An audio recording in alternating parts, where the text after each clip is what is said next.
Welcome to this issue of Birkbeck Inspires. I'm David Latchman, the Master of Birkbeck, and it's my great pleasure and privilege to have with me today Baroness Joan Bakewell, of course well known as a distinguished journalist, television presenter, and of course as a Labour peer, but to us known as the President of Birkbeck, a role which she fills with great distinction. And so today we're going to be talking to Joan about the situation with the coronavirus, her perspectives on it, and perhaps her views of Birkbeck in this emergency. So Joan, could I ask by starting, first of all, welcome, could I start by asking you whether in your long lifetime you ever envisaged that you would be taken to task for saying that you had tea with a friend in your own garden? I never realized it was a crime. It was rather interesting because it was before the latest supposed relaxation, whatever we can make of that. And it was after I'd been in for about 50 days in isolation, and it was getting to me slightly, and the weather was turning very attractive. Unfortunately, I have a very nice garden, which is spacious with room to sit down. I also have a back door, which means that if I telephone a friend, a neighbour, they can, and say the back door is open, they can access my garden without actually going through my house and without the possibility of infecting me. So I was able to take out a tray of coffee, leave it on the table and say, the back door is open, for which I was berated in one or two newspapers as having broken the code. I'm an enormously law-abiding citizen, so I was really rather horrified by this. But then I noticed that the phrase, use your common sense, was starting to emerge. And I felt this was an example of using my common sense. Absolutely. And of course, you've been very vocal about the government restrictions on over 70s. I think you had this wonderful phrase that they were treating you like a crazy old people's club. So I think my understanding of the new modifications is that they will allow it's going to be based on health now rather than on an age, and healthy over 70s are allowed to behave as everybody else is. So presumably you would tremendously welcome that. Yes, I would welcome that. I do think, 70 to me, I'm late 80s, 70 is nothing. I started a new job and a new career at 70, so I don't regard that as, disqualification. I can see that perhaps in health terms, your bodily resources might diminish. I'm a great promoter of health for the elderly, but sometimes it's unavoidable that various bits start going wrong. So I did make the suggestion, though I think probably the medical profession would be alarmed, that if they wanted to make a distinction for among the old, that some of those who wanted to be out and about could get a doctor's note, rather like a school child taking a message to teacher, so that they could have a note to present to the police or whoever, the coroner's police, and say, I do have permission, I am considered fit enough. Now, of course, that would be a huge amount of work for GPs, unless it was made as a matter of routine that you could do it. But I did, when I went for one of my walks in the park, before the latest changes, noticed that the Primrose Hill was spotted with people sitting on the grass. Sitting on the grass, I don't think was a crime in anybody's book. But I noticed that a police van arrived and various enthusiastic police rushed out and turfed people off the grass, rather crowded them all into the pathways across Primrose Hill. So I stopped this van and said, can you tell me exactly what ruling it is that you're doing, because you are actually antagonizing us. We all want to collaborate with you, but it doesn't seem logical. And he did actually, it was rather young and innocent, I hope I'm not getting him into trouble. He did say, well, it is quite hard for us to make distinctions. We're trying to work out all the time what we should be doing. So it is a matter of collaboration, being reasonable, discussing these matters, rather than sudden, the impulse to be very bossy takes over some people on these occasions. Yes, I think there's been quite a lot, hasn't there, of policemen doing things and then other sort of more senior saying, well, that was a bit of an overinterpretation of the rules. And clearly it is a very difficult job. Obviously you didn't approve, as we've said, of the government stopping the over 70s as a blanket prohibition going out. How do you think the government has handled the whole thing in general? Do you think they've done their best, or have they messed it up, or what? Well, if that's their best, I think it's been appalling, frankly. I think they've been inept from the beginning to the end. I mean, we will wait to see. I have sympathy for Matt Hancock, who is turning up remorselessly day after day. I don't know whether he sleeps at night, but I mean, he's putting a lot of energy and effort into it, as opposed to our Prime Minister, who doesn't seem to be doing very much because we never find out. So I sympathise with him as a human being, but I don't think it's very competently managed. I mean, we started too late. We lost 13 days. We had this herding business as an experiment, which was quickly aborted. And we've been running behind ever since. And now we've got the highest death rate. I mean, that is really terrible. That is really terrible. So obviously there will be an inquiry. When it's all over, we'll find out where the mistakes lay. But I think lack of resolution, I mean, lack of leadership, I think we have to call it, that nobody was at the helm saying it's going to be like this. I've done the homework. I'm constantly revising my knowledge of this, and it's going to be like this. Yes, and do you think that the Labour Party, your party, has got the balance right between opposing government, being an opposition, and holding the government to account, compared to sort of all pulling together in a national crisis? Well, I'm a great supporter of Keir Starmer, whose campaign I actually supported. So I'm watching with a sort of biased view of it. I want him to be a big success. He seems to me, he did spell out to members of the Labour Party that he felt it was extremely wrong to rush in and start attacking a government when it's in the middle of a pandemic, and that no one would thank him for being aggressively critical and negative to do that. And I think he has been meticulous in his forensic questioning of Matt Hancock yesterday, which was eye-wateringly brilliant, I thought. I mean, he is a QC. I mean, he's used to it. He's a lawyer. He knows how to do this kind of thing. But I thought that was it was to the point. You know, he used the documents. He quoted things that are confusing to us in general, but he pinpointed the exact things that were in conflict with one another. I thought it was a very useful contribution in that regard. And clearly much more difficult for the Minister and for the Prime Minister than when they were questioned by Jeremy Corbyn. Much more. I mean, he's showing every sign of being a very fine leader of the opposition, one I think they are fearful of. I mean, I know that they were when he was running for the leadership. I think he was the one that the Tories feared the most. And early on in the sort of pandemic, I think they were talking about everybody being in this together, and it didn't matter whether you were in your mansion or in your small flat or whatever it might be, you were all in it together. Do you think that's still the case, or do you think some of the stuff that's happening now, or was it ever the case, but some of the stuff that's happening now, saying, you know, you go back to work and we'll stay at home and see how many people die, seems to be... The Grim Reaper comes for us all in the end. In that sense, we are all human, flesh and bones, and we'll one day meet our end. So, okay, death comes for us all. However, as Emily Mattis pointed out very brilliantly on Newsnight, I was startled when she was so clear about this, because she opened the programme by saying there is a general feeling that we're all in this together. However, there are lots of things that are not equal about this. And then she began the investigation, which has gone on ever since, about how BAME people are more vulnerable, men are more vulnerable, the disadvantaged are more vulnerable, those in care homes are more vulnerable. Of course, we're not all equal, absolutely, except as human beings walking the planet.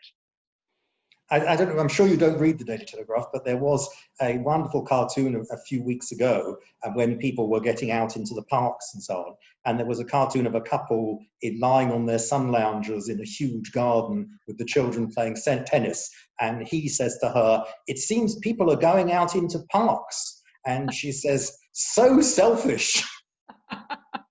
Well, so I think the Daily Telegraph got it right in that particular. Absolutely. Absolutely. And what about your role in Birkbeck and the role of Birkbeck at the moment? Obviously, what we're doing now, Birkbeck Inspires, is part of our response and helping people to be resilient. But what other sort of aspects do you think are important Well, for us? I've followed with great interest what's been going on, and my major concern, of course, was that we know that Birkbeck depends a great deal on the recruitment of students from abroad. This was the thing that worried me the most, because we rely on them, and indeed they bring a most amazing contribution to the student fellowship, don't they? You will know that. Absolutely. It's wonderful that they come in such numbers, and of course that is going to be very difficult for us to surmount. I think we can surmount the others, and I understand that all the lecturers and seminars have all gone ahead online, and we've been ahead of the game on that. But I don't quite know what we do, David, about getting students from abroad. Well, I think that's in a sense a problem. This year there was clearly going to be a problem. People are not going to travel. We must hope to recoup that. Our other target, of course, is those who, particularly often BAME students, who don't get very good predicted grades in their A-levels and then actually do much better in their A-levels. And those people, home students, are going to be disadvantaged because they will get lower grades in this assessment system than they might have got in the exam. And you may have seen, Joan, that we have called in The Guardian for foundation years, which is a preparatory year, to be made open access, so that almost whatever you do in your A-level, you can come to university. You don't have to try and wait till they give you an exam a lot later. And you can continue on, assuming you do well enough, into the degree. So that's a particular aspect that we're emphasizing. But of course, also, sorry. I think that's enormously good. And in fact, I would, because I'm actually already, I broadcast continually now every weekend via the Zoom. And I do wonder whether we could not now recruit from all those people who are signing up to learn how to paint, to learn how to write, to learn how to sculpt, to learn all sorts of different skills out there in the population. People are now thinking, it's really rather interesting learning from home. And there must be people for whom Birkbeck could offer something that perhaps they've never considered before. What do you think? Absolutely. I mean, that's one of the purposes of this Birkbeck Inspires that we're doing now, we're participating in. One aspect is to get people interested, people spending time at home, need diversion. Birkbeck is hopefully going to be there for them. But also, we hope that a number of them will say, oh, that was very interesting learning about that bit of history or that bit of politics or whatever. Actually, I could go and study further. I could do that with Birkbeck and so on. So this is all part of our sort of service to the public, which, as you know, we've been doing for 197 years. So it's a new world. And, we've done very well, I think, to get online. My colleagues have done very well. One thing that may amuse you and those listening is that we did exams online as opposed to in examination halls. And the take-up of numbers of doing them was actually higher proportion of students took the online exam than turned up in the days when we had face-to-face exams. So there are some advantages of online as well. So I do believe this whole episode of the pandemic will change the world. I don't think we're going back to the old ways of doing things. As to some extent we will, and we should want that. But I think there are major changes that have occurred in the human psyche and the attitude of oneself to life, one's place on the planet, and the nature of the society you live in, which will be changed forever. I mean, we all like the fact that there's less pollution. We all have been relating more easily to nature. Birdsong and the spring has meant more to people than it usually does. These won't go away. And I think that will play along very comfortably with what we have to offer, which is you stay in your own environment and you enjoy at your own pace, extending your experience of life. And I think we have that to offer more than most. I think it will be very interesting to see, with people getting used to these Zoom meetings as we're doing, how many of those sorts of meetings there will be in the future world, whether people will say, well, I don't really need to fly to New York for that meeting. I can hold it with the Zoom colleagues around the world. And I had a meeting this morning with people who were coming in from Australia, from Luxembourg, from Israel, from London, from Berlin, and so on. So it can be done very well. It will be interesting to see whether we'll say, I'm actually not going into work today. I can have those Zoom meetings with my colleagues in Birkbeck and not actually go in. That will be the test. I think a lot of the distance things will disappear. People will say it's just not worth going somewhere. I might as well do it online. Well, what is interesting is in the House of Lords has got itself very well organised about Zooming meetings, very efficiently. It does all its questions in the House, the oral questions, does that online. People in their homes put the question, the minister answers, and then there are follow-up questions. Everybody is organised in their own homes to do that. So, and when there's an address to either party, Keir Starmer, for example, called a meeting of the PLP, Parliamentary Labour Party, and hundreds and hundreds of people zoomed in together to talk and ask questions and so on. So these things affect the most staid, I have to say, the most staid and rigid organisations. The House of Lords has lots of rules which are well obeyed by obedient people, and it makes the place run smoothly and graciously. Now that has been extended to Zoom, and the same applies. It's very effective. But you only get paid half as much, I think. I don't know what we get paid. I think there was some statement that you would only get paid half as much because you didn't have to travel into the House of Lords. So you got paid for your intellect, but not for your sort of shoe leather. I think that was the... I think that's a small price to pay, frankly, because I do think it's very... most of the people in the House of Lords are either towards the end of their career or retired, and they've had the sort of jobs where they've got decent pensions. So I'm not going to worry too much about that any more than I worried about it for myself. Yes. But I think you are right about the different ways of working, because certainly within Birkbeck itself, some of the things that we had discussed doing, like starting degrees in January as well as in October, were deemed by many of my colleagues to be impossible. And now, of course, it's back to your point about international students, now that we have a doubt about who might want to start in October, what will be the conditions that we're operating in October, the idea of a January start as well for some of our bigger courses, so that you can say, well, I'm not traveling in October, but I will come in January, suddenly became possible, and people are preparing for that now as well. So I think a lot of what has been said to be impossible is now suddenly, crisis as opportunity, whatever you want to call it. Yes, indeed. And the social gain, I mean, everybody knows that. I mean, commuting is not a good way to spend an hour a day. I mean, it's not well spent. Yes. It has to be like that because cities are organised that way. So let's reorganise them so you don't waste that hour into work and the hour away, that you have more life, you have more quality of life. I think we will see very, very different whatever. And just to perhaps, as we come towards the end, to come to you personally, Joan. I mean, you said you had to smuggle your neighbour in via the side entrance. Have you been coping well in general with the well, I have, because I've been continuing to do a programme for Sky Arts, which I do online from my home. Every other contributor, including the artist and the sitter, are all in their separate locations. We run it for 4 hours. It goes around the world. We have 2,000 people responding. So, of course, it does lift the spirits to be part of an enterprise that's successful. And that's once a week on Sundays. So, yes, I'm busy with things like that. I'm also being phoned continually to ask what I think of old people and the government. And I'm sure you give your views very forthrightly. Yes, I'm polishing them. I can't resist giving you the quote that I read recently, because when people ask me, I say that if you have a big library, it gives you a great opportunity to catch up. And so when King James I inspected the newly opened Bodleian Library in 1605, he said, "If I should cease to be a king and become a mere prisoner, let this be my prison and the books my companions." Well, I agree with that. I mean, we have all been reading more, I think, which is a delight, because you can read in peace without feeling the pressure of, I have to be somewhere in half an hour. You can sit back and read for an hour at a time. What a pleasure that is, isn't it? And even in the garden. Absolutely. Not with other people.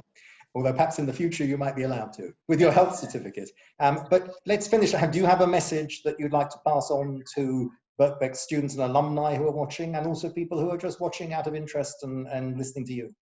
Well, Birkbeck, if you belong to Birkbeck, you will know it's a marvellous institution, and it's enormously supportive, and its range of scholarship and its range of research is huge. So what I say to Birkbeck people is keep on being the quality that Birkbeck is. And to the rest of the world, I would say, why don't you come and join us? It really is.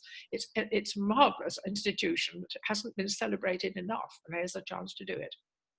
Thank you very much. And Joan, I think that you've demonstrated yet again why we were so delighted when you agreed to be our president. So That's right. thank you very much, and keep well and get out soon.